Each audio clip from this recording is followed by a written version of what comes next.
we've also reached a point in today's stream during which I will now talk about the Barbie movie. Now, how you want this to be structured is up to you guys. But I have 3 different takes on the Barbie movie that we could go over.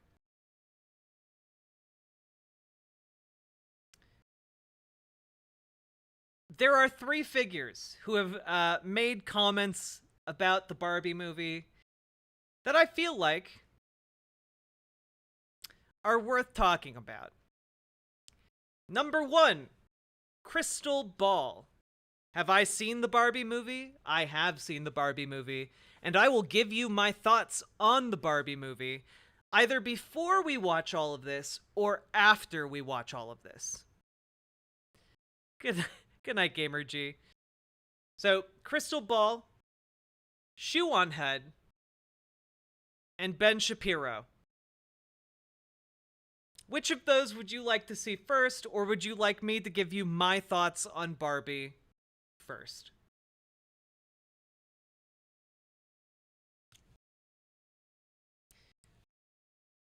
Ben Shapiro, oh my god.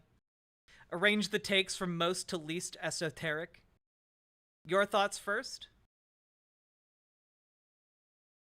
Your thoughts? Your thoughts? Make Shoe last, please. Okay.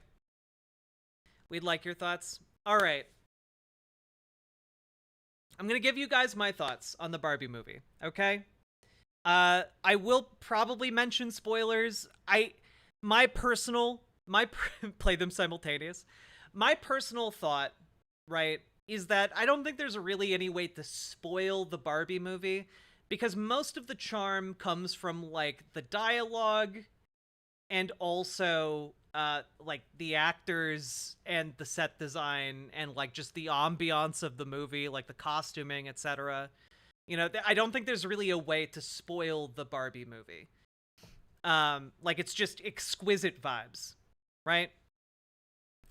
Now, I'm going to give you a rundown on the basic synopsis of the Barbie movie. Right?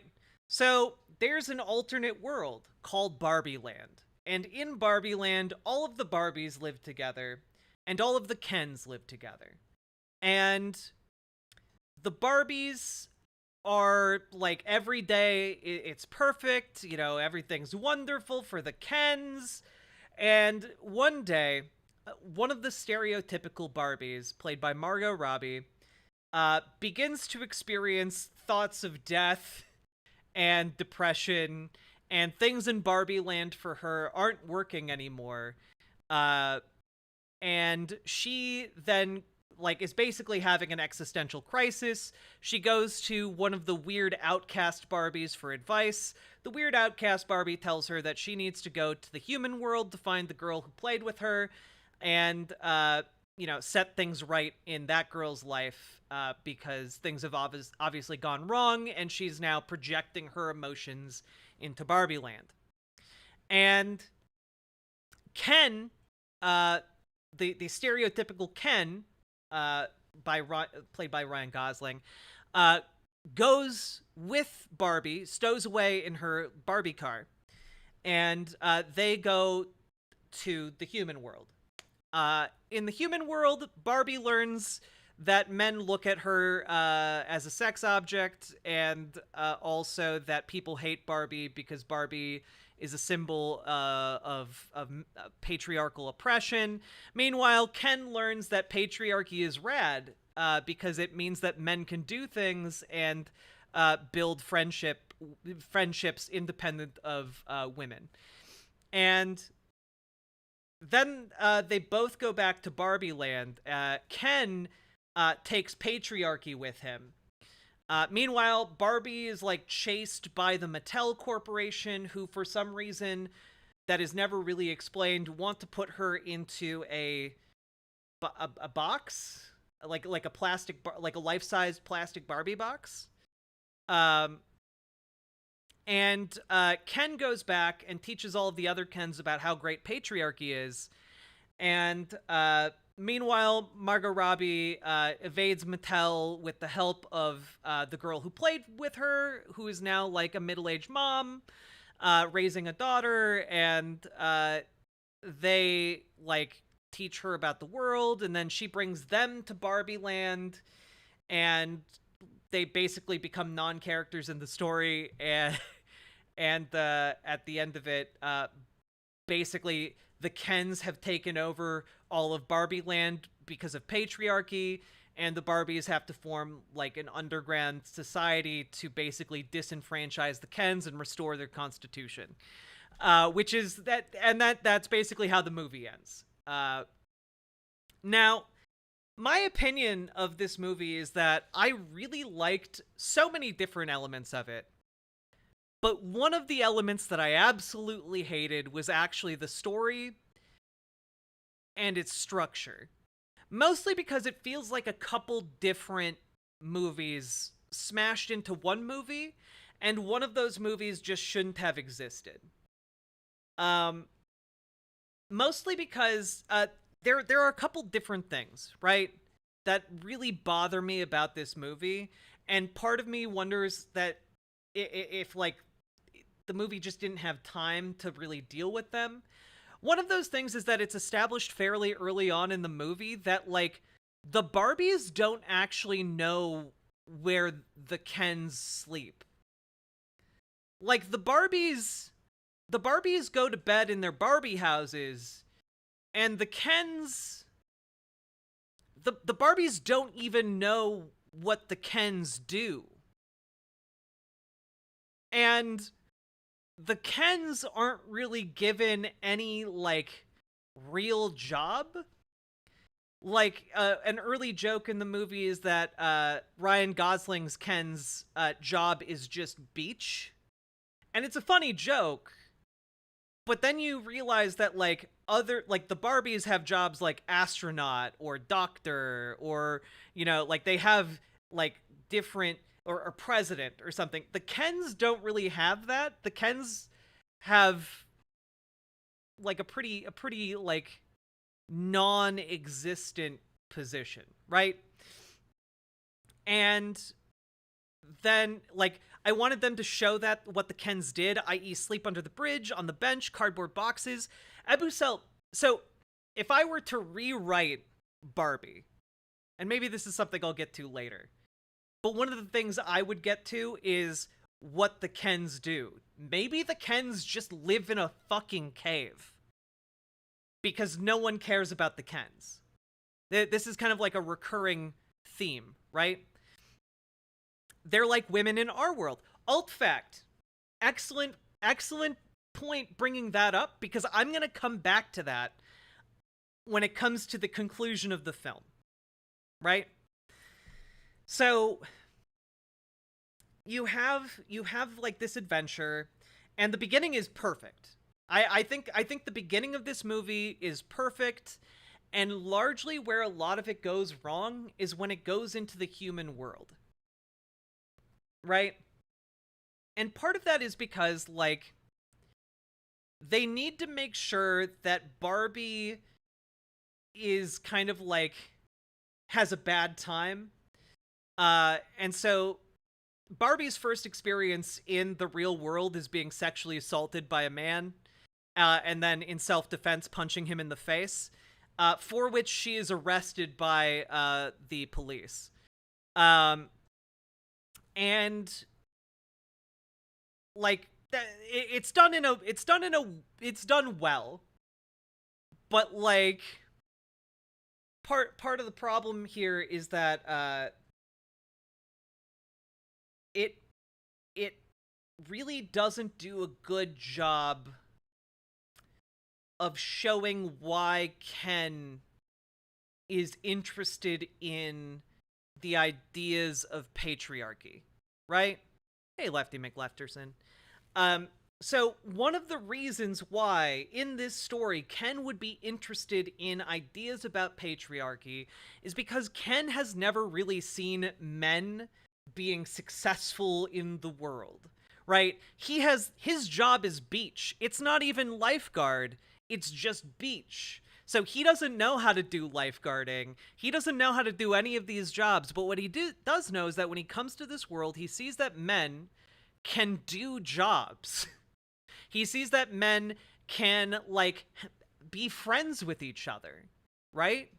And have, like, real, actual human friendships. And that's not really something he's ever had, because everything in Barbie Land revolves around a Ken's relationship with a Barbie. And not necessarily too much with each other, right? I thought it did do a good job of why Ken would be interested in patriarchy. Like, the Kens are kind of an underclass in Barbie world. Yeah, it does a good job of that. It's just that it's interesting to me that, like, Ken doesn't see the horrible negative effects when those are being enacted on Barbie. Like, that's what's kind of confusing. And, like, his entire life he's seen women able to do doctor stuff. And there's a really great scene that's very funny where Ryan Gosling, like, walks into a doctor's office after having been exposed to the idea of patriarchy, and demands to, like, because he's a man, that he should be able to do an appendectomy. And the woman he's talking to is a doctor, and he's like, well, I need to talk to a doctor. And she's like, I'm a doctor. He's like, yeah, okay, but where's the real doctor? Like, he's become, like, this patriarchal asshole, doing toxic masculinity, etc. But, like, his entire life he's seen and recognized that women are capable of being doctors. Yeah, and, like, I think it'd be interesting, Distron, if he did recognize that what is current, like, what was happening to him in Barbie Land is now being done to Barbie in the real world. Like, that would have been really interesting, but it doesn't do that, you know? And so do they do a Ken dolls have no genitals joke? I believe they do. I don't remember exactly. I've only seen it once. So my main issue kind of comes to a head in the conclusion of the film, right? Because the conclusion of the movie is that, well, the Kens have taken over, patriarchy's everywhere, it's causing destruction and discord among the Barbies. The Kens are about to basically create, like, an authoritarian, Kendom, instead of kingdom. It's bad. And so the Barbies band together and use kind of, like, the Ken's patriarchal structure against themselves in order to essentially, like, do a coup and like, reestablish their constitution, and that's it. And my main problem with that is that it goes back to the status quo of Barbies being, like, in control of Barbie Land, and they even make that clear by essentially, like, one of the Kens walks up and is like, can we have a position on the Supreme Court, though? And the President Barbie says, oh, no, honey, no. We'll give you, like, a district court judgeship, maybe. They don't talk about the Kens having more power, though. It's incremental change. No, it's not. It's not functional change. They didn't give the Kens suffrage. We still don't know where they fucking sleep. They don't have rights, and it's just very frustrating. It's a parody of the real world, I thought. But, like, the entire premise of the movie is that, like, the oppression based on one's gender is bad. That's like the core lesson of the film.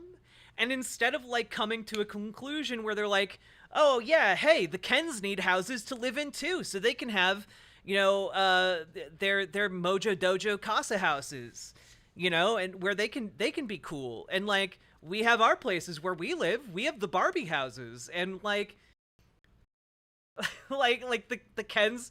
Okay, go fuck off, Kens. Uh, and Ken doesn't learn anything other than it's okay for him to be himself.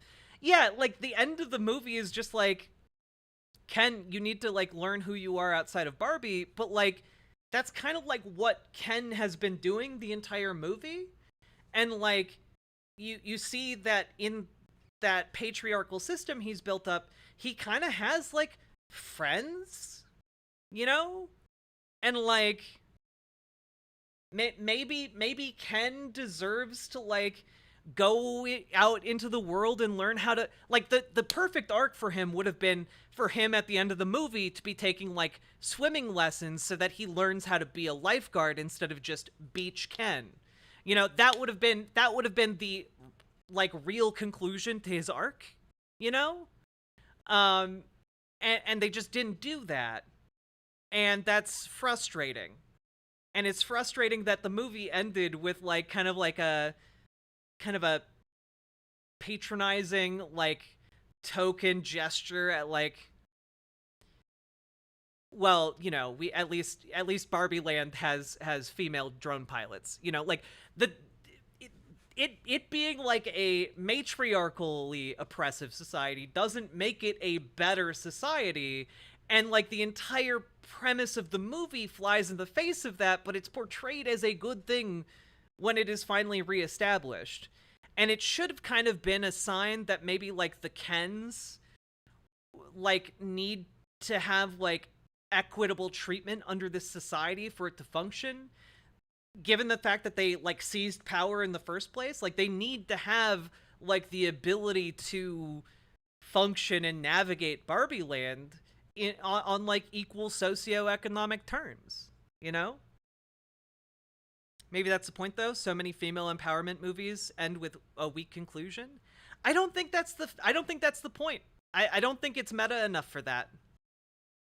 And it is very meta.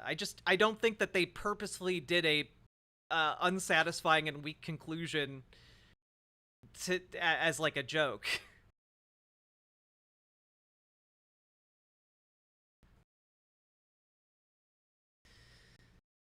Ken is Ken enough. Ken enough. It's true.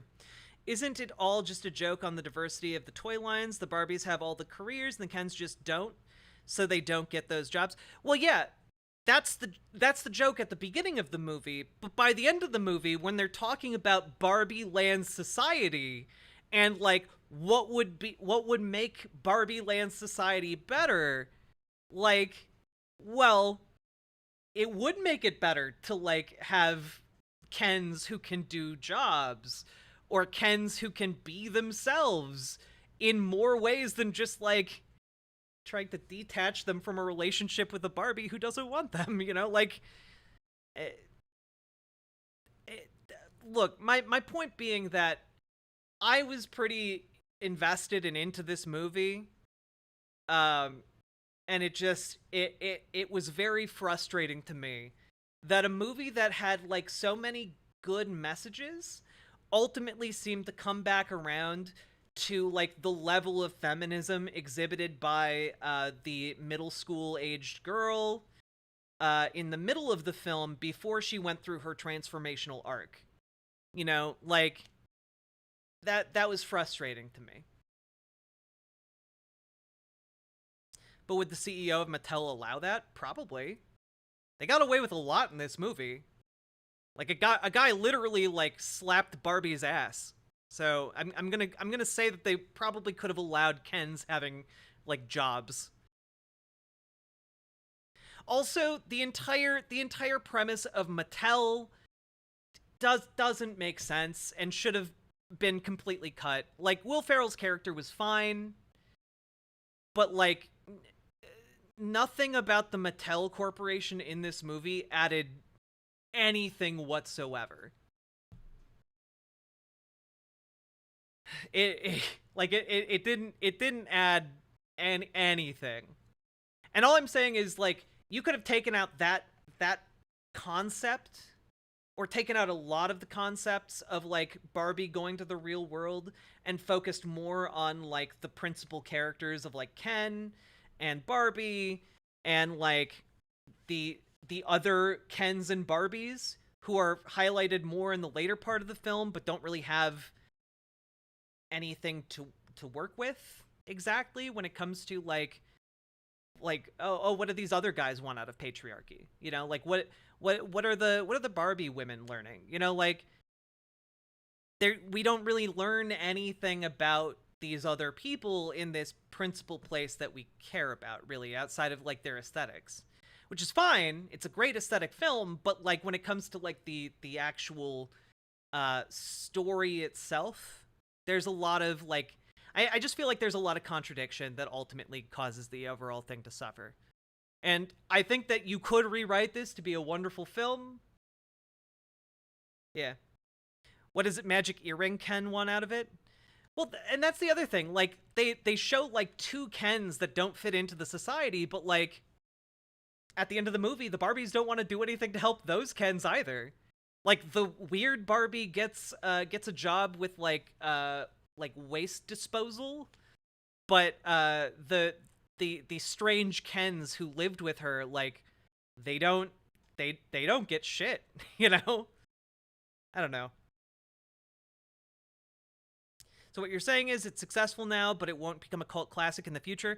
I'm saying that if it does become a cult classic, it's going to be despite the storyline, and despite the story structure, and entirely because of the aesthetics and the wonderful performances. Again, I think that Margot Robbie and Ryan Gosling are like absolutely fire in the movie. They have the jokes are great. Most of the jokes land. It's just that like yeah, it's just that the story itself is deeply flawed in a way that I think prevents it from like I think that it will be a cult classic. I don't think it's necessarily going to be like one of the premier films of like, you know, yeah, it's not on like Lord of the Rings tier or like a Star Wars or something, you know. The problem is Margot Robbie is mid. Take that back. It'll be a cult classic because it's silly and fun, despite the story issues, which honestly don't seem to ruin it.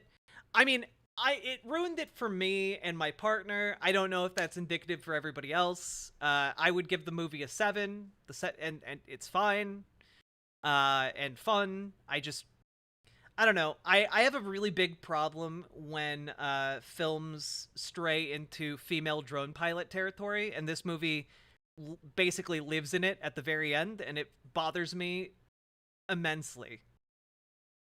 7 is still pretty good. Yeah. The three is taken off though almost entirely because of the story. And I'm just saying like if you fix some of these glaring issues, it could be like a 10 or a Ken out of 10. Um 15 before midnight, must be up early. Good night, Mithril Mist.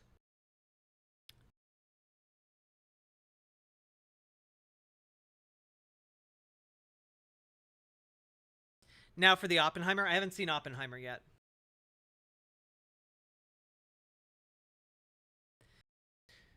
So, does that make sense, chat? When it comes to like my thoughts on Barbie, it's not even like girl boss feminism is fine. That just can't be like the final conclusion of your film necessarily, you know? Like what are the implications of it? Is it just like, oh, well, this movie thinks that the world would be better if it was run entirely by women? Because I think that presents a lot of problems in of itself, you know, that play into a lot of the ideas of like toxic masculinity. You know, like men can't do these things because they're men. I think that it's problematic for a lot of reasons. You know. Good night, Exia Ross.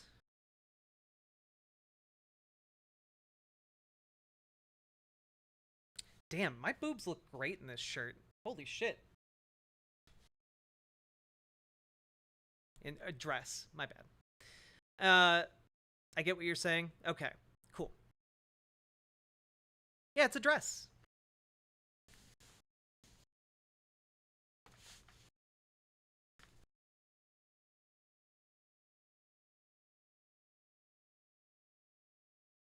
See?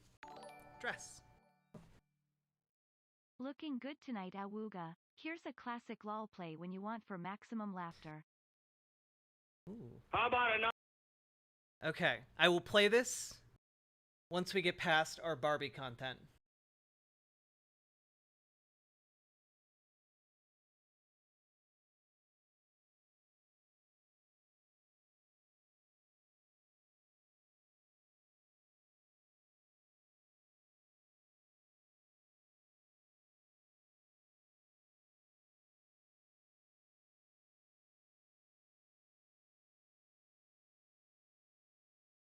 Let's see here.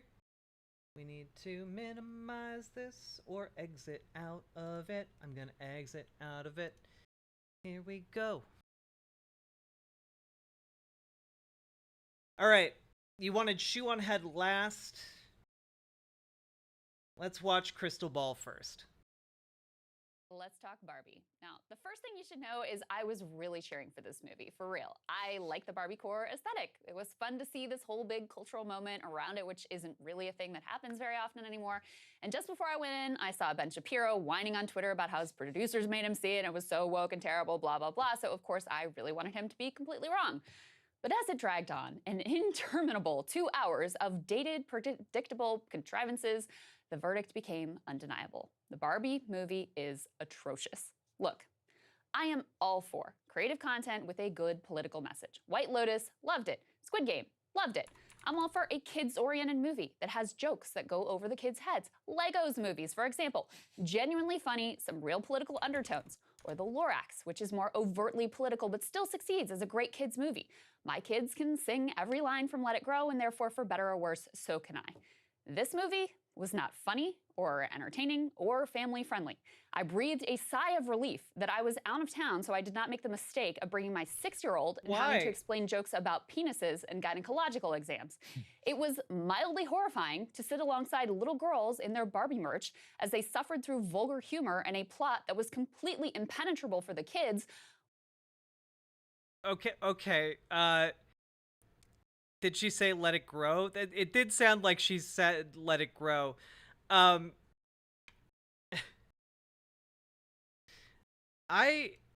actually baffled by this take. Yeah,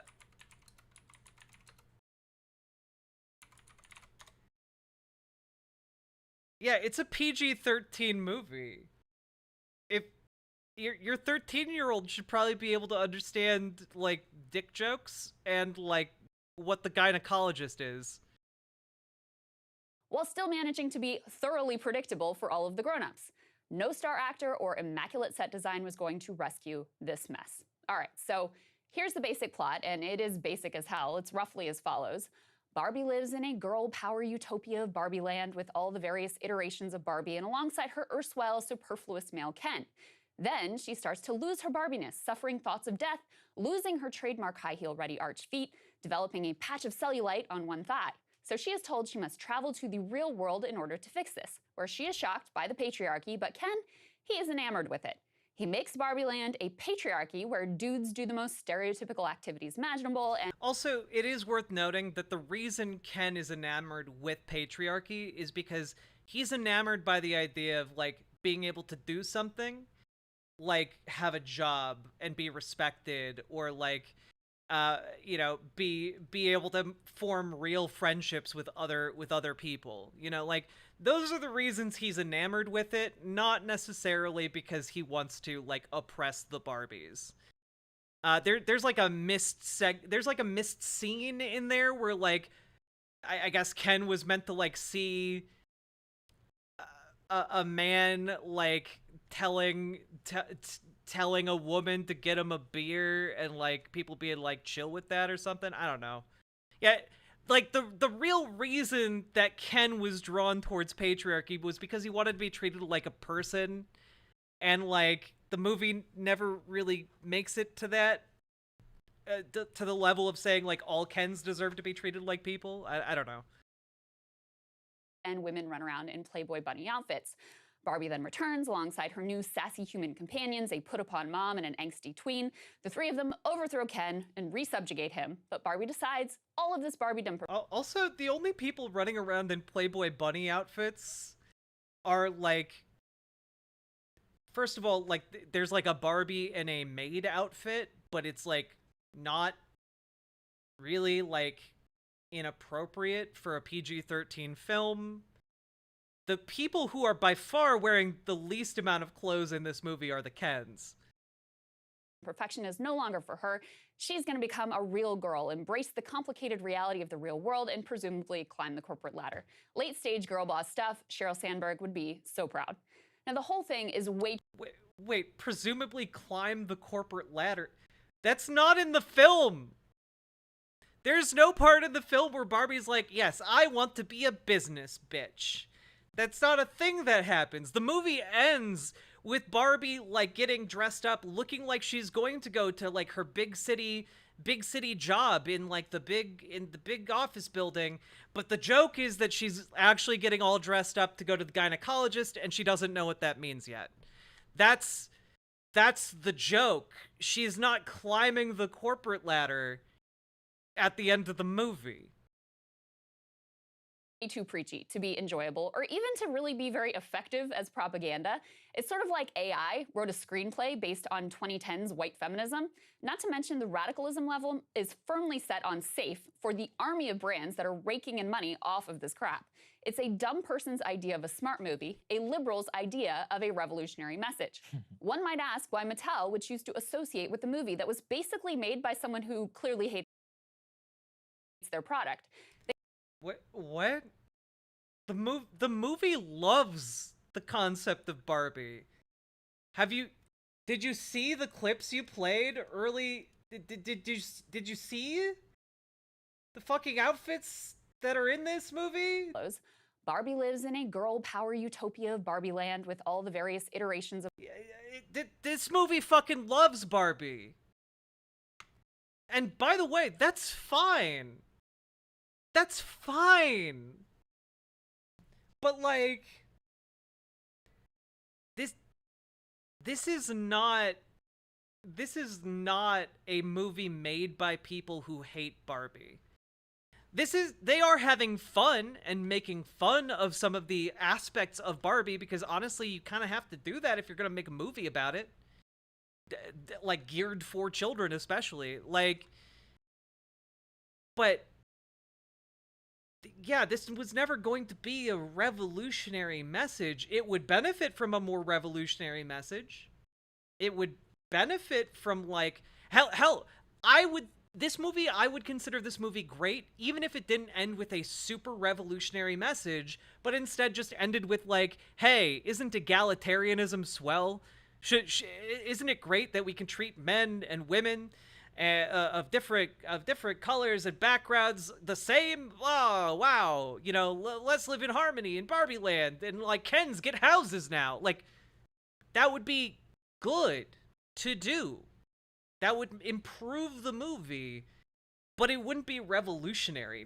I wouldn't actually consider any part of this movie revolutionary at all. But like also I did not go into the Barbie movie expecting it to be revolutionary. According to Hollywood Reporter, Barbie's attracted more than 100 promotional partners worth tens of millions of dollars to Mattel, from custom pink Crocs to a Prada clothing line to hair dryers and everything in between. Merchants and brands rushed to cash in on Barbie mania, while companies including Progressive Insurance and General Motors used Barbie in custom TV and digital advertisements, per Hollywood Reporter. Warner Brothers Discovery CEO David Zaslav promoted Barbie across his various properties, including an HGTV Barbie design competition, low-key sounds more interesting to me than the movie, a Food Network Barbie bake-off, and Barbie... What made her so mad at the movie? Promotion graphics generously sprinkled across 15 different networks. Turns out the patriarchy Barbie insists she's subverting is getting wildly rich off her dated girl power platitudes. Okay, wait. Krystal Ball is literally the middle-aged girl, or the middle school girl in the middle of this who screams at Barbie, at Margot Robbie's Barbie that she's a fascist. That's what this feels like right now. And merchandise. The real moral of the Barbie movie for me is that you can make a dogshit movie and still make a fortune with the right marketing strategy. Quite the opposite of go woke and go broke, I suppose. In the resolution to the film, Barbie rejects her iconic ultra femme look for a sensible blazer and pale pink Birkenstocks, signaling to all the young girls and women out there that to be an evolved, complex woman, you should take off some of the sparkle, hide your curves, limit the glam. Modest is hottest, ladies. An odd fit for a moment when young girls are... What? That's not the message of the movie at all. She clearly still likes to wear heels because she does it throughout the movie, even when she doesn't have to. But we did establish early on in the movie that the flats are far more comfortable.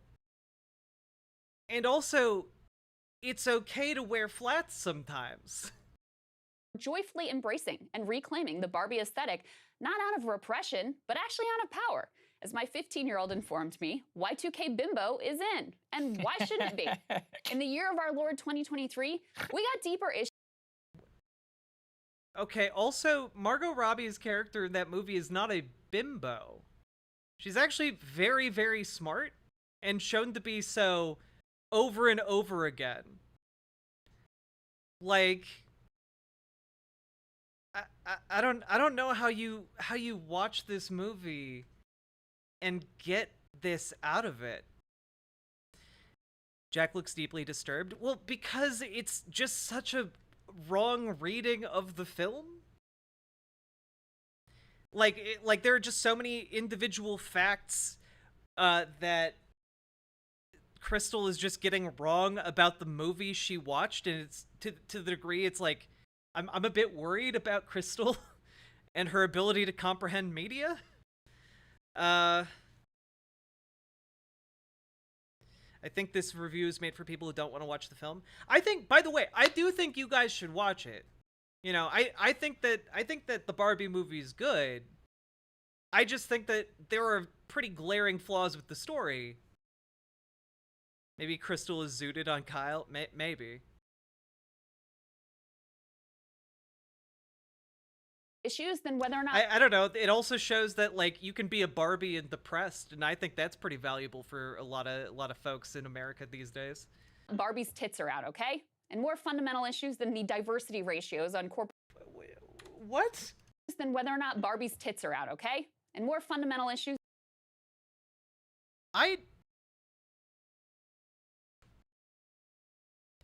Okay, I'm gonna say something here. This review is deeply misogynistic. There was no point in this movie where I was like, oh yeah, Barbie's tits are out.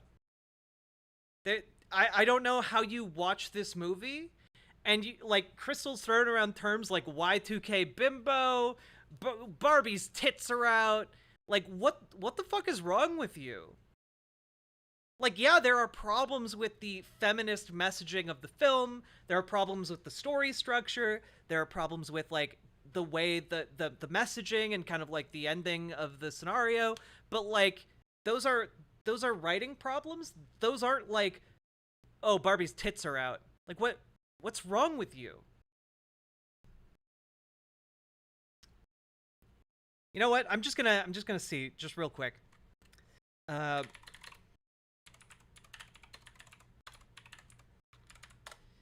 Just real quick. Okay, you know what? Here we go. Here's an article from People magazine. Here we go. You're right. I'm gonna be this petty about it. All of the best costumes from the Barbie movie. Wow, look, tits not out. Tits not out. Tits not out. Tits not out. Tits not out. Tits not out. Tits not out. Tits not out. Tits not out. Tits not out. Tits kinda out. Not tits not applicable. Tits not out. Tits also not out. Tits not out. Tits not out. Tits kinda out. Tits not out. Tits not out. Tits out. Tits not out. Tits out. Tits not out. Tits not out. Tits not out. Tits not out. Wow, it's almost like all of the outfits from the Barbie movie don't involve Barbie having her tits out. Tits not applicable. That's so me. Than the diversity ratios on corporate boards while they are systematically busting unions, screwing workers, and buying off politicians. And speaking of that, a far more profound. I'm sorry. Just. My 15-year-old informed me Y2K bimbo is in, and why shouldn't it be? In the year of our Lord 2023, we got deeper issues than whether or not Barbie's tits are out, okay? And more fundamental issues than the diversity ratios on corporate boards while they are systematically busting unions, screwing workers, and buying off politicians. And speaking of that. Okay. Why are you upset about the Barbie movie for the greed of CEOs, though? A far more profound and revolutionary message is being sent to studios like Warner Brothers by the actors and writers who are out on strike right now, demanding a small sliver of the vast. You literally dedicated the time to complaining about the Barbie movie. You took time away from talking about the unions to talk about the Barbie movie. Wealth created by their work. So here's my advice for what it's worth. If you really want to mess with the patriarchy, take your Barbie ticket money and popcorn cash and send it to a strike fund instead. Sagar, there was no part of this that I really enjoyed. By the end, I just wanted it to be over. I'm realizing I really think that this is also a difference in audience because I was telling you, I watched it with a bunch of very raucous, drunk gays here in Washington, D.C., and they were loving the movie. They were feeling the Kenergy. Man, if you're a gay person, how the fuck are you like hanging out with Sagar and Jetty? Just real question here, okay? Sagar and Jetty is a fascist, and I'm pretty fairly convinced that he would throw gay people under the bus to like bring about his like political ideology to fruition. They were feeling the Kenergy. A lot of the women who were in the audience are exactly the type who love like Lehman Fem. So I was just like, hey, it's almost you get caught up in the crowd. You're like, yeah, everyone's loving the jokes. Like they love the core message of it. So I guess I just didn't look even at it as political. I was like, yeah, generic center-left movie is going to be generic center-left. I enjoyed a lot of the Ken humor. I thought it was funny. Like Ken, the patriarchy, and like, I don't want to issue too many spoilers. So if you haven't seen it, I recommend you. I mean, I already did the whole plot in my thing. Fair enough. Spoiled already. But just like some of the jokes, like the Ken dance off, or what else am I thinking of? Like the Mount Rushmore. Okay. The Ken dance scene isn't a joke, though. Like, the Ken dance... This bothers me so fucking much. Okay, there's a great scene about, where the Kens talk about beaching each other off. It's a really great scene. I love that. That's a great joke. 10 out of 10. No comment. No notes. But the scene at the end where they all dance together... like, they have a war between the Kens, and it turns into this fantastic dance number. It's not really a joke. It's just a way of conveying a lot of different themes of the story, and it's actually really beautiful and wonderful and wholesome.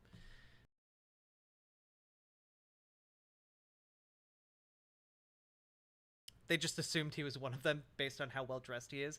He's not even... Look, he wears suits. This suit does not fit him. I'm sorry. The Mount Rushmore filled with horses. There were like intermittent laughs and all those things. I thought it was light, and I didn't find that it was plotting. I didn't think it was, well, maybe because I saw Oppenheimer that morning, so anything could be that could be. Maybe a little short. So I don't know. I saw it and I was like, huh, that was humorous. I wasn't like, I love this movie. It's the greatest movie I've ever seen. I was like, it was kind of fun. But I'm telling you, my audience was obsessed with this movie. Like, would not stop talking about it. That is so funny because it is driven by aesthetics, set design, and performance. And like not to stereotype my people, but the gays love those three things.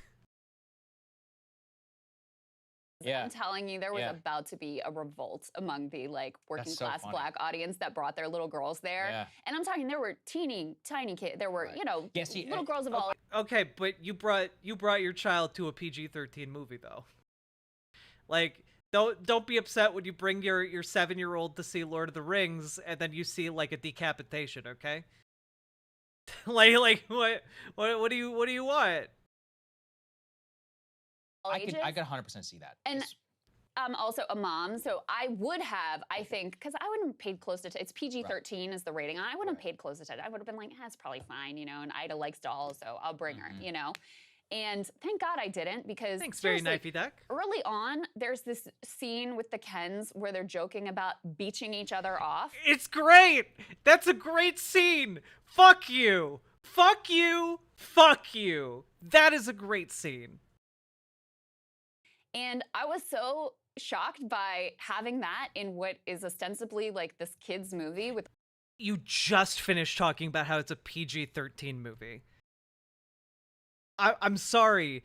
Do you not know how 13-year-olds talk to each other? Because that scene is directly catered towards the humor of a 13-year-old.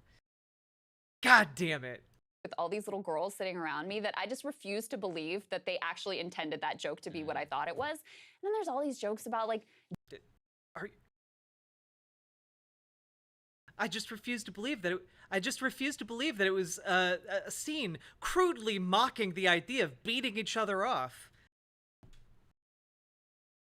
Like, I don't know, if you're really hung up on this idea that it was for children, maybe that's a you problem, because you did not look at what honestly, this entire rant that she's doing right now gives off huge, and I'm talking like off the charts level of parent who's upset because they bought a game called Grand Theft Auto for their like 12-year-old and find out that like, oh, Grand Theft Auto involves like running over hookers and like shooting pedestrians and like doing crimes. Like just being super upset that the game this is a game. Games are for children. How could they have crimes in this game called Grand Theft Auto? You know, like that's the energy I'm getting here. They swore in this game called GTA.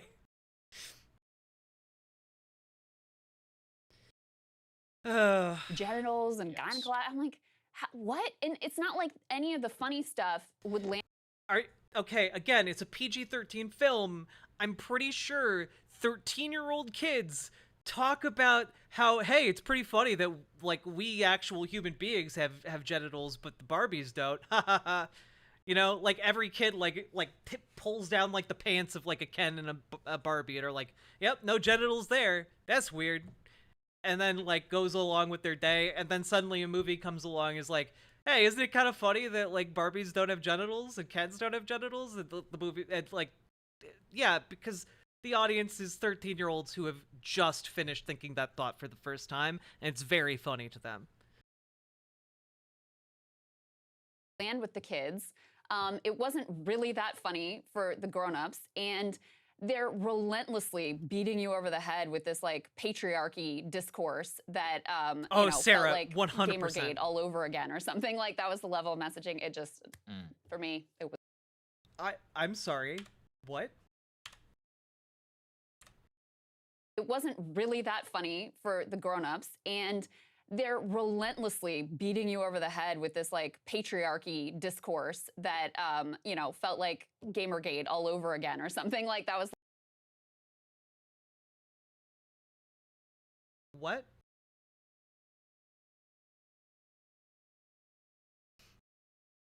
Which part felt like Gamergate again?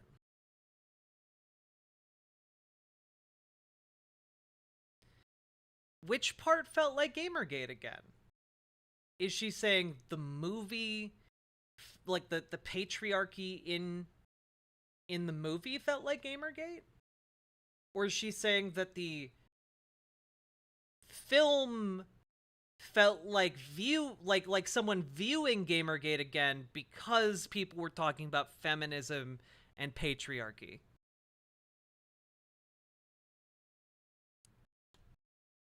Hey, Zoop. So, I don't know. As someone who knows people who had to, like, go into hiding and permanently change their name to, like, get away from people who were harassing them through Kiwi Farms and Gamergate, during Gamergate, um, I don't know. It's kind of, this feels kind of shitty.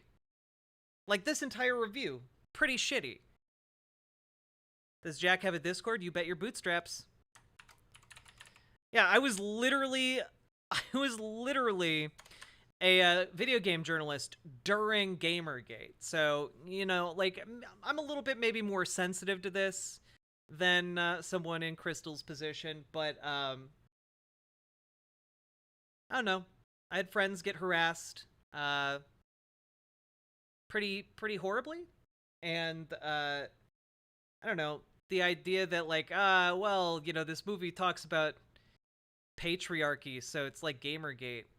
It feels like possibly the most superficial point you could possibly make while invoking something that, like, if you really understood it, would kind of be like, by the way, Gamergate's basically the blueprint of all modern day politics these days. It's really, really useful to understand exactly how it all unfolded. But like, this is just a not good. It's bad. It's not good. Don't no. It's not like the Barbie movie, as somebody who lived through Gamergate firsthand, like, not at all like Gamergate, actually.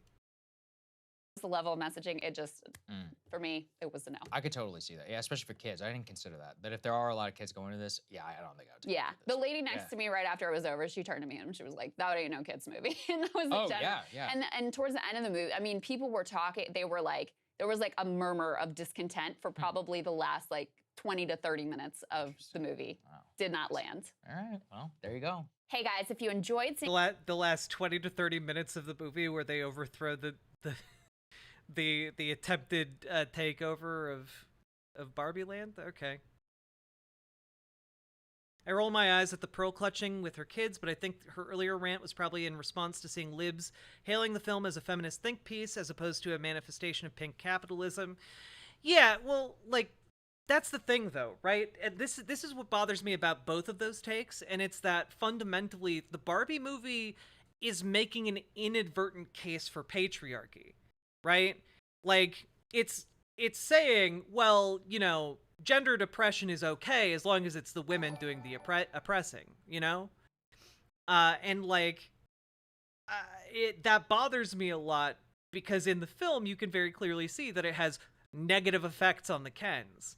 And it's just like, well, the logical conclusion of this movie should instead be like an egalitarian solution.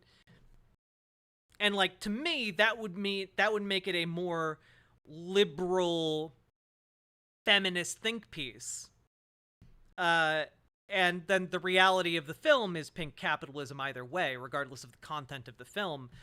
But it winds up being like not a good feminist think piece, even if you're like really into the feminist 101 messaging of it. It doesn't do well on that ground, and it also is pink capitalism. So I'm not going to argue with that one.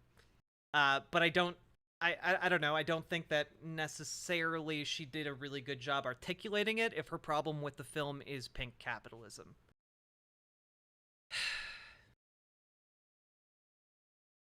I don't think it was saying Barbie Land was good, but if it's not, then why did it return to the status quo of Barbie Land? I don't know. It seems like they like the Barbies learned that it's kind of fucked up that they don't know where the Kens sleep, and then they just never mentioned that fact again.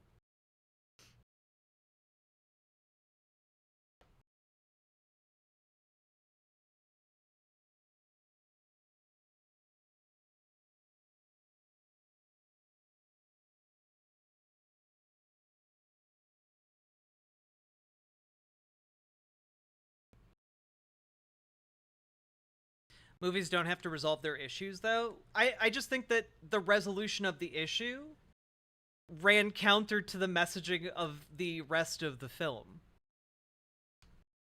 That's the main issue. It's not that they have to resolve their issues. Like I love the Lord of the Rings movies. They don't resolve their issues at the end of the movie. That's fine.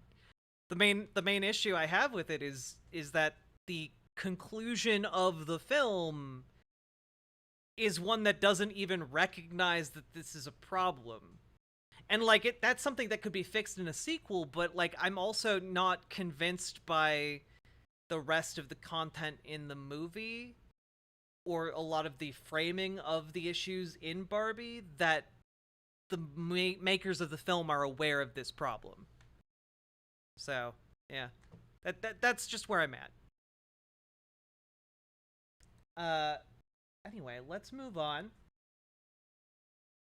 I don't know if I can watch a 43-minute breakdown of the Barbie movie, so we're going to watch the Shoe0nhead video because it's only 20 minutes. Now, I haven't watched a Shoe0nhead video in a long time, but we're gonna see how it works out. All right. The Barbie movie, and it is probably the wokest film of 2023. This movie is not just a piece of shit. This movie is a flaming piece of dog shit. I don't need to watch Barbie to know that it's bad.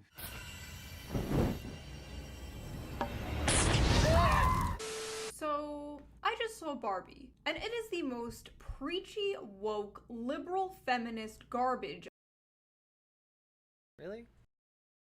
Why are we having issues? I have ever seen in my goddamn life. Or was it? Which pill will you take, audience? Will you take the Shapiro pill, where you will stay in reality, crying and shitting about woke Hollywood forever? Or will you take the shoe pill, where reality is anything you make it, and the Barbie movie was actually an anti-woke masterpiece?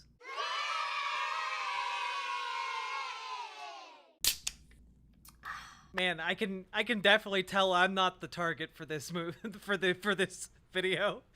This is weird, man. Like, we're time traveling. As a kid, I didn't really play with Barbies. I was not really a Barbie enjoyer. I liked dinosaurs, I liked Hot Wheels, I liked office lamps. So Barbie doesn't really hold any special nostalgia in my heart. But I was still very excited to see this film.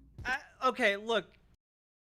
If you're just saying, oh, well, movies don't have to have conclusions because the real world is fucked up, and like by not having a conclusion, you're making a joke. I'm sorry, I still think that's a problem. I don't think you having a meta explanation for why your movie ends poorly makes it better. Maybe it makes it marginally better, but not in a way where I'm like, yeah, it's okay.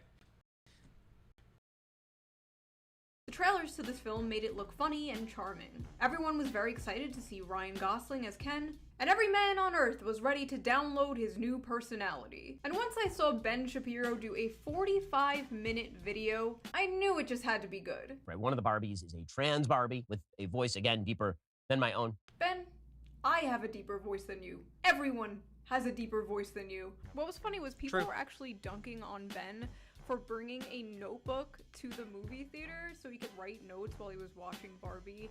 Now, the thing to dunk Ben Shapiro on here is the fact that he's wearing an outfit that the Kens wear later in the movie. But, like, I did that too. Let's see what this says. Feet? Feet. Oh yeah, there was a lot of feet. There was a lot of feet in this movie. This is literally like hieroglyphics. What is this? What is that? What does it mean? So first of all, I mean, there are a lot of feet in the movie because the feet are symbolic of, like, being a Barbie or a human. let's get the good things out of the way. The set was amazing and gorgeous. I'm absolutely obsessed with the aesthetics of the Barbie movie. I love every single outfit Margot Robbie wore. The fashion and the visuals in this movie just... True.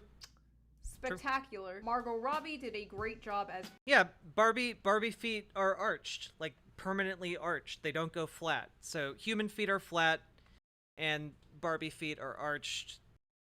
Like that, it's a pretty easy like symbol to like use in the film. Barbie, even though according to the internet she is mid If you don't like Will Ferrell, you probably won't like his character in this movie because he's playing the same character he plays in every single movie, but I like that character, so I liked him in this movie. Ryan Gosling absolutely stole the entire movie, and I genuinely hope like he wins some kind of award for it because that would just be delicious irony. I laughed out loud like 3 times, which is less than I thought I would, but there were a lot of like funny and cute moments that will make you go, huh? The humor and the overall vibe of this movie reminded me a lot of Zoolander. Obviously not as funny as Zoolander, but the overall vibe was very early 2000s comedy. If you go into this movie with the idea...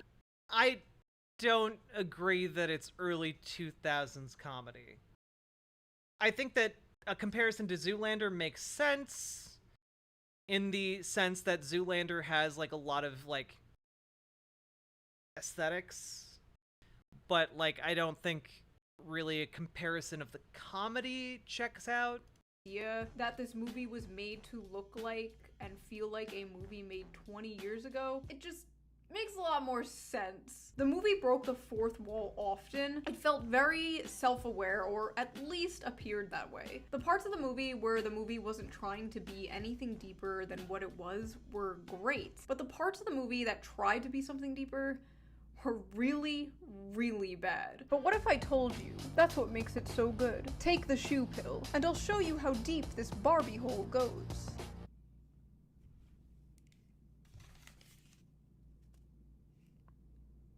Barbie hole? Now before I pop off, before I put on my, 2016 Shoe0nhead hat, let's make one thing perfectly clear. Barbie was always about female empowerment. I was absolutely expecting a girl power movie. Like, it's Barbie. If you were expecting anything else, then you're a fool. But I wasn't expecting the type of politics that were in this movie. The politics, at least on like a surface level, were very 2014. That is like the...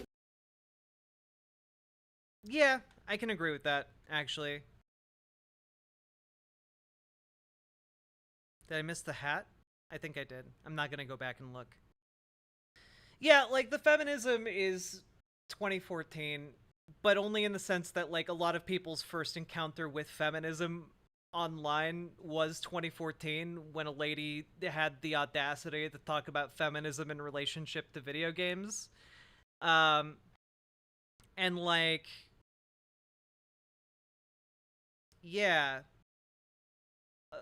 it does feel like a feminism 101 lesson that leaves you hanging about like, oh, what hey, first, second, third, fourth wave feminism? What's going on? You're not ready to talk to them yet. Yeah, like the Feminist Frequency lady, which, by the way, Feminist Frequency, ripped to a real one, shut down, like, today. So. The only way that I could describe it. The most tired, lib shit, corpo, Tumblr, male tears ass. It had everything, it had catcalling, it had mansplaining, it had patriarchy, oh god. Okay, but to be fair, like, yeah, it's not surprising that, like, Barbie would get catcalled in Venice Beach. That's not surprising. That isn't surprising whatsoever. Like, there are elements of this that are like a lot and kind of like gratuitous, but I think a lot of those gratuitous elements are there to really hammer home the message to a younger audience about like why patriarchy is bad, why like what feminism, what like solidarity looks like, etc. But like that's okay. It's the main issue I have is with the story structure, but I don't know if that's gonna be brought up here. God, did it have patriarchy. The type of shit that's like, if women were in positions of power, everything would be better. And it's like, the whole military-industrial complex is run by women. Italy just elected a far-right female prime minister. A shit ton of people in our government are women. How's that all working out? The film opens up with a reference to 2001: Space Odyssey. Little girls are seen playing with baby dolls as the narrator tells us about how, before Barbie, all little girls got to pretend to be were mothers and nothing else, until a giant Barbie appears and they smash their dolls. Now, keep the intro in mind, because we'll get back to that. Barbie World The intro is actually a very, very funny reference to 2001: A Space Odyssey. is depicted as what I like to call a dystopian utopia. Barbie essentially lives in a pink hell world. Every day is exactly the same. Everyone is perfect. Also, Shoe mentions, like, women in the government. Just as an FYI, women make up 44% of the total workforce in the government. So there's still about like a 6% discrepancy if we were truly like equally doling out positions. But They feel no pain, they do not age, they have no need for food or drinks or real showers. They party every night, wake up, and do it all again. The vibe is very much Stepford Wives, The Neighborhood from Edward Scissorhands, and that one episode of Black Mirror. The Kens are just completely cocked and subservient to the Barbies. They just exist in the shadow of the Barbies. Just an entire subclass of simps, just like you guys. Barbie World is completely run by women. President Barbie, Dr. Barbie, Astronaut Barbie, and then there's Ken. I'm just Ken. And according to the movie, Ken only has a good day if Barbie notices him. Oh, and there's also trans Barbie, which I didn't even know she was trans at first. They never made it clear if she was trans Barbie, or like the actress was just trans and she was just like a normal. it's the second one. In case anyone wants to know, it's the second one. She's just a trans actress who's playing Barbie. That's it. The same way the movie doesn't have to make it clear, oh, is this like a black Barbie, or is it just a Barbie who is black? The answer is it's a Barbie who's black, and that might sound like a small distinction, but I think it's a meaningful one.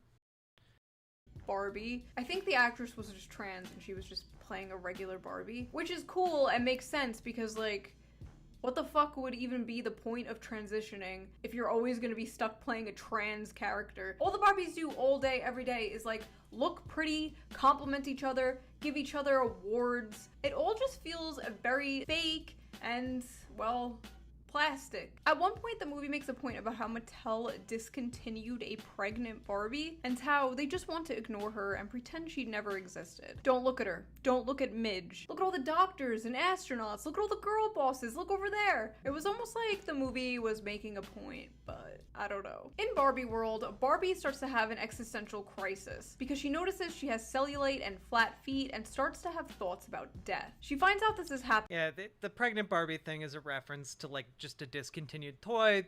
I think that's basically it. It's just there for like a background laugh, which is also a little bit shitty. Like, I don't know.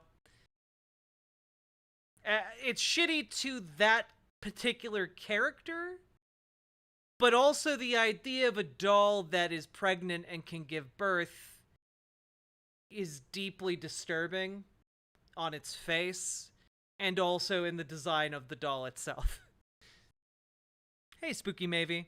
Happening because the girl who is playing with her in real life is sad, so she has to go to the real world and make that girl happy. So in the real world, Barbie is immediately sexualized and catcalled, and she even gets— Well, oh wait, Midge is a teenager? Oh dear. Oh no. Okay, I waded into that hornet's nest.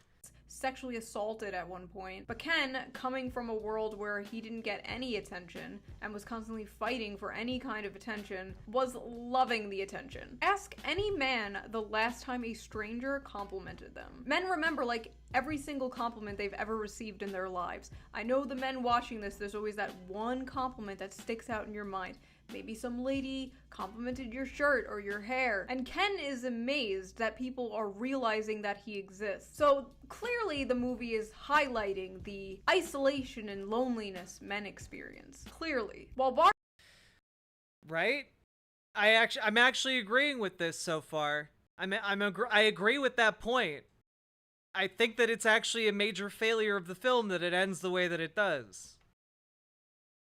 Barbie is off to find the girl who is playing with the doll version of her. Ken basically gets red-pilled by a right-wing Little Dark Age edit, showing the glory and triumph of men. Presidents, rock stars, wrestlers, mini fridges, and horses. And then he learns about the patriarchy. Oh my god, is that the patriarchy? Ken reads all of this feminist literature, which tells him that men are in charge of everything and rule everything, and I'm baffled by Shoe0nhead's ability to wear like 20 different outfits in this video. It's a good joke. Get away with anything. And the movie itself never really goes into anything else about patriarchy, so I guess that's what patriarchy is. So he walks into an office and asks for a job, and when the guy in charge is like, what are your credentials? Do you have any experience? Do you have a degree? And Ken is just like, well, I'm a man, shouldn't that be enough? So clearly, the movie was showing how ridiculous the idea of patriarchy is. Clearly, Ken decides to bring patriarchy back to his fellow Ken, to free his fellow brethren from the Longhouse. Meanwhile, Barbie meets the girl who is supposedly playing with her. She receives a lecture from the teenage girl about how Barbie has ruined the world and actually is fascist. You get like this full lecture right in the middle of the film. It's truly awful. You represent everything wrong with our culture. I hadn't thought about you in years. God. I'm glad I'm not watching the 40-minute long Ben Shapiro video, because I gotta say, that's a really fucking stupid point to make about this scene in particular, because the rest of the movie is about how this girl is wrong and how her monologue is wrong. Fascist? This scene could have came right out of a Daily Wire skit. The little girl wasn't being depicted as the good guy here. She was being depicted as rude and ruthless and cruel for no reason, compared to happy, bubbly Barbie. The little girl is hyper woke. She calls Barbie, the main character, a fascist, and makes Barbie cry. There's also a scene where the little girl says, look, it's that nutcase woman, referring to Barbie, and then the little girl's like, oh, sorry, I mean reality challenged woman, which shows again, clearly the character is supposed to be like woke and a joke. They eventually find out it's the little girl's. Okay, I don't know if the girl is supposed to be a joke per se. Mostly because the movie doesn't really assign a ton of time for that character or her mom to really become real characters. They're just kind of there, which is why I think a lot of the stuff in the human world could be very much cut down and the movie would be better for it. But mom who is playing with Barbie, and the mom is depressed. And honestly, every scene the little girl and the mom was in just fucking sucked. Like, it just became a different movie every single time they were on screen, and that movie sucked. I didn't really feel much empathy for them. It's implied they had a strained relationship through like a couple of flashbacks, but that's about it. It wasn't done very well, and like, I didn't really care about this. I just found myself wanting to see what the Kens were up to. So yeah, look, I think you could have the mom in there in a meaningful way. I just mean, like, the Mattel stuff sucked. I would have cut the Mattel stuff, which I already said. I would have cut down, like, the car chase. I would have gotten rid of that. That served no purpose. I don't know. I think a lot of time was wasted that could have been put towards other aspects of the story that would have been more meaningful or more funny, or, you know, other ideas, you know? Shu said the mom was superfluous. I mean, I think more so the daughter was more superfluous, and definitely the dad. Establishes the patriarchy in Barbie world, which basically consists of mini fridges everywhere, sports, beer. He turns Barbie's dream house into Ken's Mojo Dojo Casa house, and it looks freaking sweet. The Barbies in Ken's new established patriarchy seem much happier than before. They're having fun, drinking beers with the Kens, talking to the Kens about things like technology and sports and movies, as opposed to the Barbie world, where it was just like, hi Barbie, you look so pretty today. Hi Barbie, you look so pretty today. One Barbie even says out loud that it's nice to take a break from being a leader all the time. Like, if they wanted to show the patriarchy being bad or oppressive, they should have like a scene where one of the Kens slaps one of the Barbie's asses and the Barbie's like, ew, you know, much like in the real world, like what happened to Barbie in the real world, to show that Ken brought patriarchy back from the real world. But none of that ever happened. Everything just looked cool and fun. Clearly, the movie is they try to substitute, instead of, you know, more sexual assault into the film, specifically around the Barbies in their Barbie world. Instead, they substitute that with the Kens keep asking their Barbies to get them a oh god, what's it called, a brewski beer. Yeah. So the Barbies are all like brainwashed by patriarchy and like serving the Ken's brewski beers. Which I think the term brewski beer is very, very funny. I like that the Kens name things by just adding several words that mean the same thing. And just smashing them all together. I find that very delightful. The main thing is also just like, yeah, like the Kens were still not really interacting with each other a ton.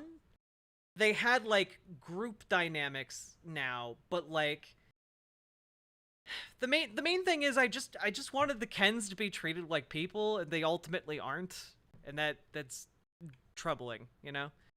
Brewski beer sounds redundant. So's Mojo Dojo Casa House, but I find the terms delightful.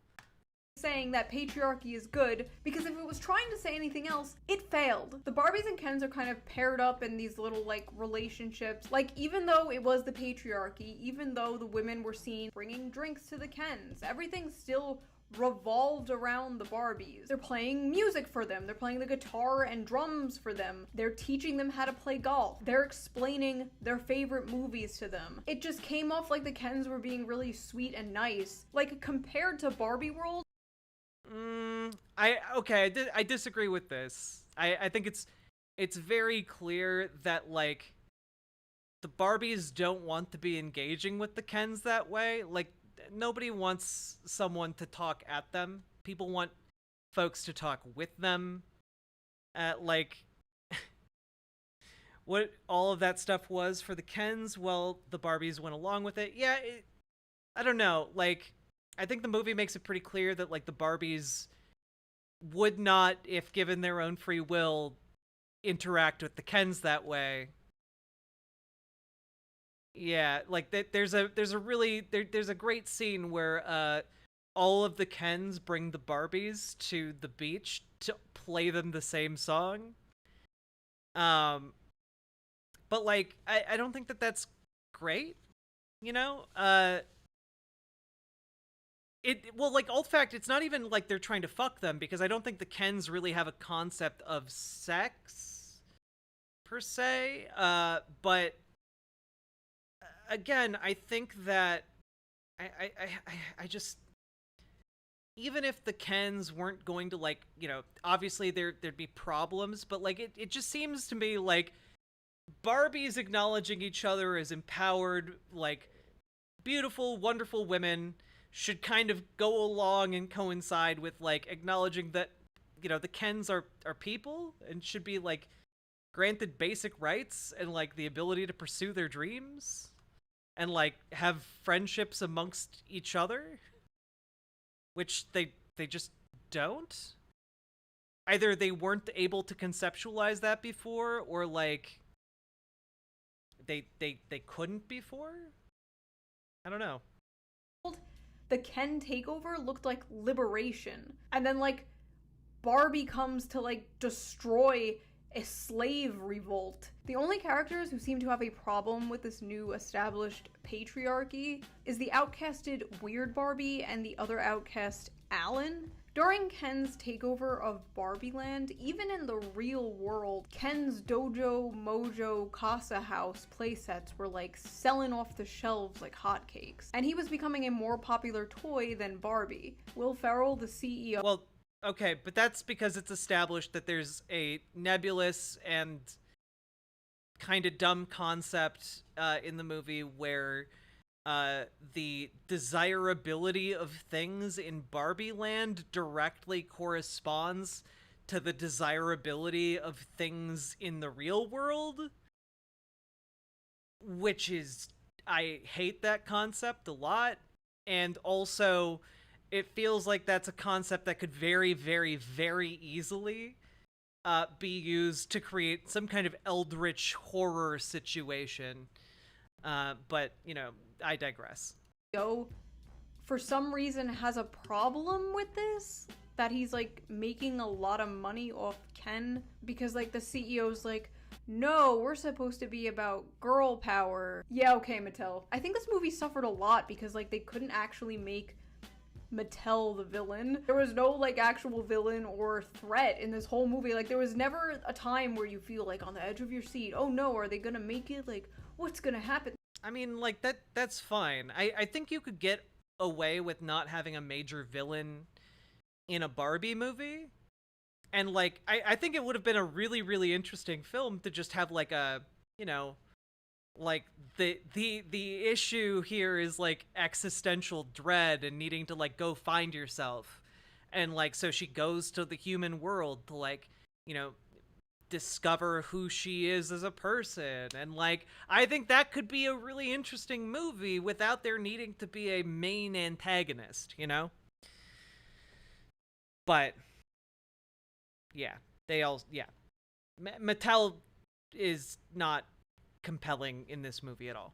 There's like none of that. But anyway, the girl's mom and the girl travel back to Barbie Land, and then like the mom pops off on this cringe ass Twitter thread rant about how hard it is to be a human woman in front of the Barbies. We have to be smart, but not too smart. Pretty, but not too pretty. You have to be thin, but not too.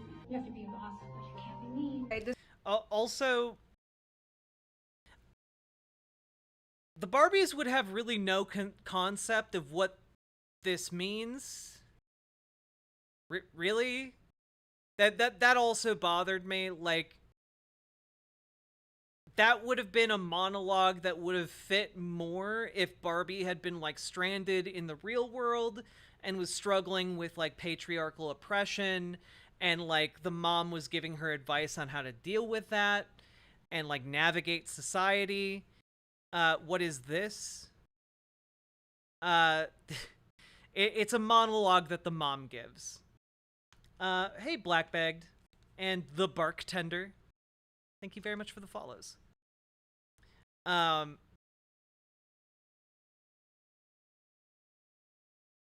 So it's just like,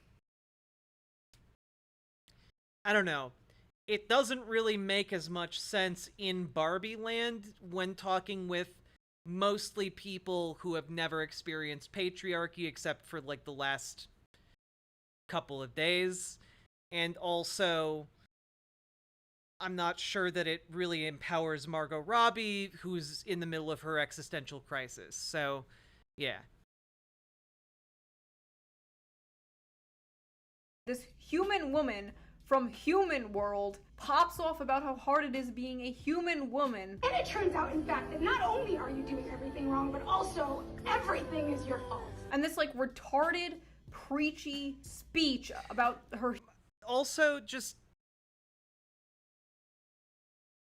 we don't really learn about the mom's struggles against patriarchy herself, which is another problem that really kind of robs this of its power. We see that she's deeply dissatisfied with life. We don't really know why, or like, is it just depression, or is it like directly something that has been caused or like fostered by living under patriarchy? That's not really in there, you know? human woman problems, apparently. Also, yes. I guess I like the speech. The speech is good. I'm just saying it doesn't make much sense in the Barbie land, but it makes a lot more sense if you were to put the mom giving that speech in like the real world to like a Barbie who's like stranded there and doesn't understand why people are being so mean or whatever. You know? Like the speech is good. The dialogue in this movie is generally really, really good. I'm just saying, like, the structure of this film is deeply flawed. And, like, certain things should be happening in different places. That's all I'm saying.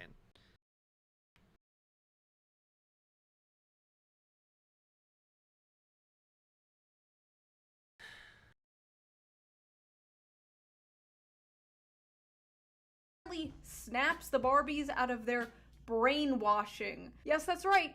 The Barbies weren't having fun with their Kens. They were brainwashed by the patriarchy. Giving voice to the cognitive dissonance required to be a woman under the patriarchy. You wrapped it up. Well, also, like, we saw that they were very happy and thriving before, and now they are completely different, and they're all uniformly completely different from what they used to be. Like, is that a good thing? Shoe seems to be arguing that it is, but I very much don't necessarily see that the same way. Of its power. The Barbies were happy until this random woman barged in and started telling them about how oppressed women were and how actually it's really hard being a woman. Clearly, this woman is a metaphor for college. Well, also the Kens were restructuring society to like disenfranchise women and like set up a kingdom that women couldn't participate in. I don't know, like the Kens were doing a little bit more sinister things that just aren't really highlighted as much, I guess. At one point during the unbrainwashing, a Barbie snapped out of it and was like, "Why am I wearing this dress?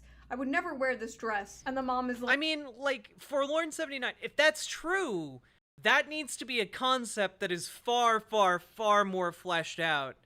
Because what we get in this movie is that actually Barbies and Kens are real people, and that seems, and are capable of if they're not, they're capable of wanting to be real people.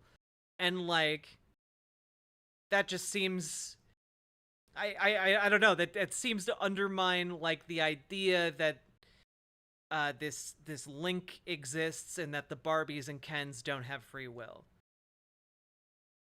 Like, yeah, because you're a physicist. What? I couldn't help but think of like other girl power movies who did this much better, like Legally Blonde. That literally has the opposite message here. And this movie is like, you're smart. What are you doing being hot? Hello? Well, no, the issue isn't that they're wrong for being hot. The issue is that they behaved one way, and now they're suddenly behaving very differently.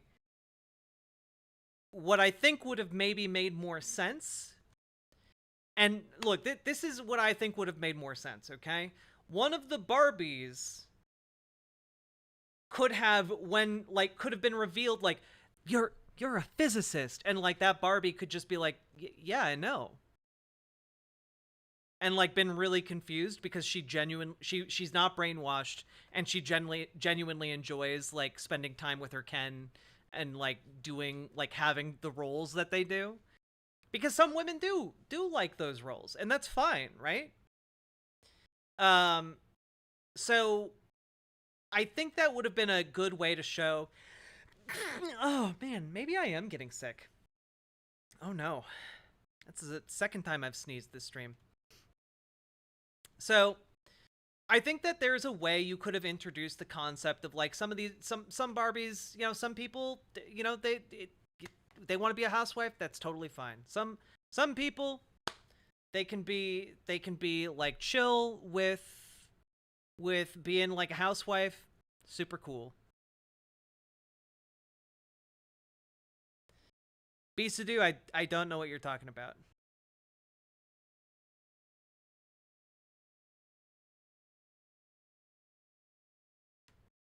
Hello? Women can do everything except want to dress sexy and be submissive to a man, or get along with men in general, or else they're just brainwashed by the patriarchy. Clearly! The movie was trying to show us how ridiculous that is, and was making fun of that. Clearly. So with the new feminist program downloaded into their brains, the Barbies decide to trick the Kens, to distract them into infighting, so while they're busy fighting, they could secure the Barbie world constitution and take the government back or something. So what do they do? What do they do with this new knowledge of feminine empowerment? They use the Kens' love and devotion and loyalty against them, and trick the Kens into thinking they are cheating on them with other Kens, clearly showing that women will be brainwashed by feminism to destroy monogamy.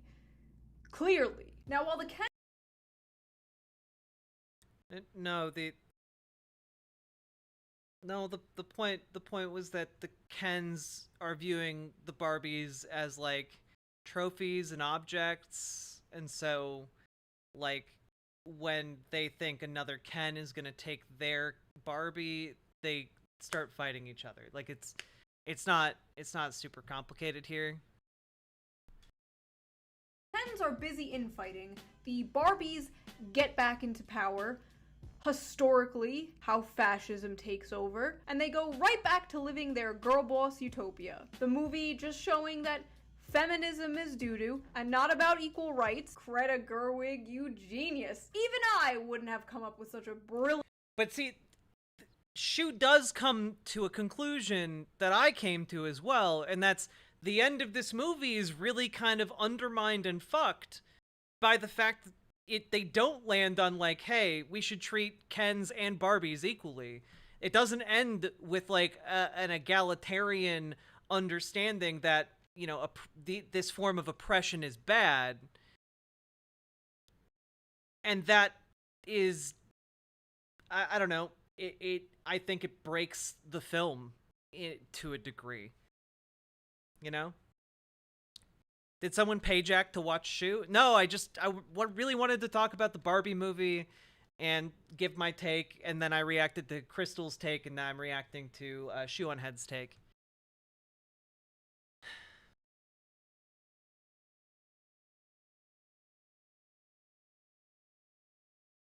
Leftists use rightoid infighting to take power from them. Would that make us fascists?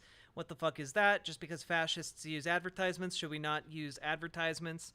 I think that Shoe is equating the original status quo situation of Barbie Land to that of fascism, but I think that that's relatively inaccurate given what we see in the film. Like, you know, they have laws and like, not they have, of course they have laws, but like they have like a president who's elected. I don't know. Are the Kens disenfranchised at the end? Can they not vote for their president? I don't know. Yeah, Abu Sel, that's the issue. The egalitarianism would have at least addressed like the lack of housing for Kens, you know? Brilliant movie. Ken learns that he doesn't have to rely on Barbie. He could be his own self and have his own personality outside of Barbie. Basically, like, he just learns to stop being a simp. But what's funny and ironic about this movie is, even though the movie is about Barbie, it's basically the Ken movie. Ken has the biggest character arc. Okay, but unironically, I do want a standalone Ken film. Of like Ken going off into the world and discovering just who Ken is. That would be a great movie. I want to see Ryan Gosling reprise his role as Ken, because he's delightful. Barbie doesn't even really have one until like the last second of the movie, and then she's like, I don't even know who I am, and it's like, where the fuck did that even come from? There's no like epic moment for the Barbies. And the Kens get like a really fun and entertaining musical number. Yeah, by the way, that musical number, highlight of the movie.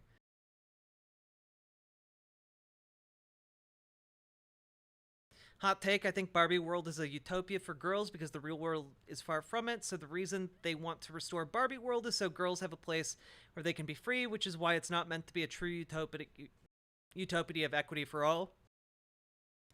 I think that might work as an interpretation, except that they show that the Kens are human, are like people with like feelings and stuff, and like, you know, I think that maybe like saying, hey, you deserve an escape from reality where, you know, you subjugate people on the basis of their gender identity. I don't know. I think that might be. I think that might not actually be good. I find it understandable. I think it's still bad. You know, like, I think the ending should have been Barbies and Kens building the Mojo Dojo Casa house for the Kens.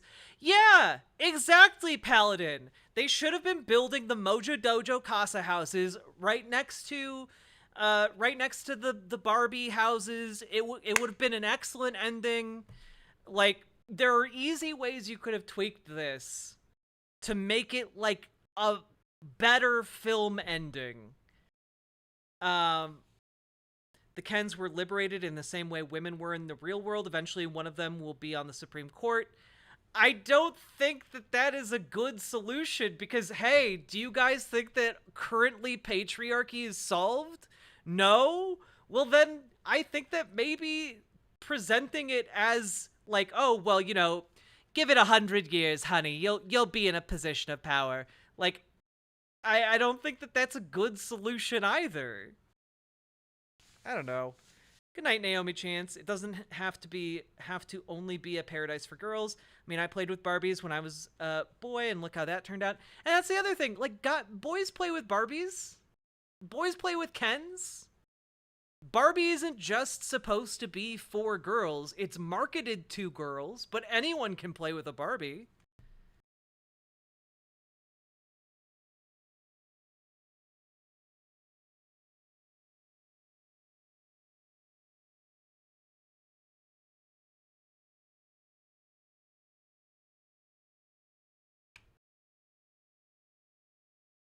The clash between these two groups on screen towards the end, a woman like lecturing us versus a bunch of dudes dancing and being bros. Like, clearly this movie is pro men, because if it was trying to be anything else, it failed. I don't think the point of this... okay. I don't think anyone at any point in the development of the Barbie movie was trying to make it anti-men.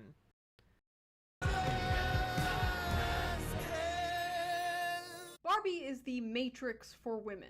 Would you rather live in Barbie land, never age and never get cellulite, never cry, and just... I know, Minkuro. Like, trans girls can play with Barbies. Trans men can play with Barbies. Anyone can play with Barbies. That's the point I was trying to make. I'm sorry if it came off as rude and transphobic. I'm sorry. Party all the time with your friends, or live in the real world where everything is imperfect, you age, you get cellulite, and you cry, but it's real. And after holding the hands of Ruth, the creator of Barbie, Barbie is overwhelmed with images of mothers and daughters. So Barbie decides to reject the blue pill, rejects the perfection, and rejects the matriarchy, chooses to stay in the real world, chooses to stay in the patriarchy, and chooses to become human. So apparently, when she is turned into a... I think that her decision to do that was definitely more fueled by her desire to be a real human being and not by her desire to live in patriarchy. Because I think, as we saw, she was not super thrilled by the prospect of patriarchy. A real woman, she has now grown a vagina. So the first thing that she does is she goes to the gynecologist because, ladies, the apotheosis of your being is not motherhood. We got rid of that at the very beginning. It is your vagina. It is that you go to the gynecologist. The scene in 2001 Odyssey shows man could stop being a victim of nature and instead have power over nature. The little girls in the beginning show they don't have to be a victim of the patriarchy. No longer do they have to be confined to motherhood, to nature. They now have power over nature, and so they smash their baby dolls in the shadow of a towering pillar of Barbie, a towering pillar of Mattel, a towering pillar of capitalism, clearly contrasted with the ending of the movie, where Barbie rejects her capitalist utopia created by Mattel, visits a gynecologist, and embraces nature. Nah. She's just happy that she's real. Like the ending is a joke because she didn't have genitals before and now she does. It's literally a like last minute joke. Because you think she's like getting out of the car to be like a big business bitch, and instead you find out she's just really excited to have genitals now. It really ain't that deep. It was just kind of a silly little movie. It was a fun movie. I liked it. It was a nice change from the non-stop Disney remakes and Marvel movies. It was also nice to just see some like color on the big screen instead of brown and gray, because everything has to be gritty and realistic. This was just very cartoony and fun and reminded me a lot of early 2000s movies like Josie and the Pussycats. Also, this movie is like deadass a Rorschach test. I heard people say it's woke, anti-woke, gender abolitionist, alt-right, a TERF film. My boyfriend made an entire video about how actually it's a conservative film.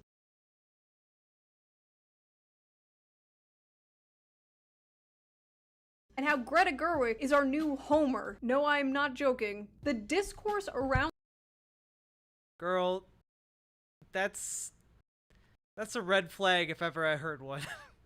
That's a red flag if ever I heard one. This movie is like more interesting and entertaining than the movie. But I do recommend seeing it, I mean, or like waiting until it's on— I almost said DVD. It was cute, you know, not every movie is going to agree with me politically, and that's okay, you know, like, not every movie is gonna be, I don't know, Fight Club? So did you see this movie, and what did you think of it? If you like this video and want to support my channel— Yeah, I mean, like, I don't know. I just had a deep level of dissatisfaction with the ending because throughout the entire thing, like, I just kept in mind that the reason the Kens were attracted to patriarchy in the first place was because they were ideologically, like, deficient.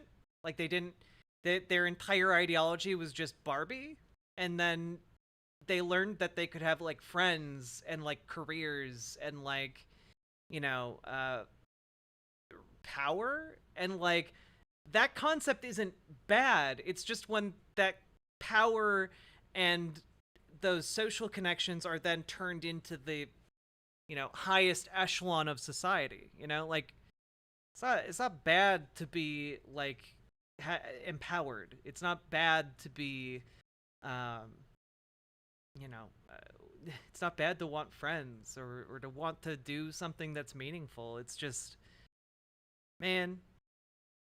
Now I have to watch her boyfriend's review. I don't.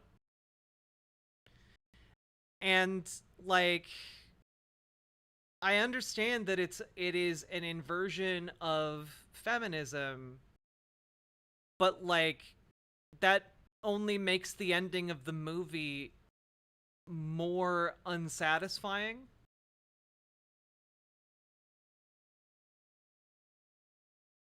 I don't know. I think that if the ending is like, oh well, the Kens get to sleep in a cardboard box instead of the cave, you know, that's fine. I don't know. I find it to be a very glaring problem with the movie. Anyway,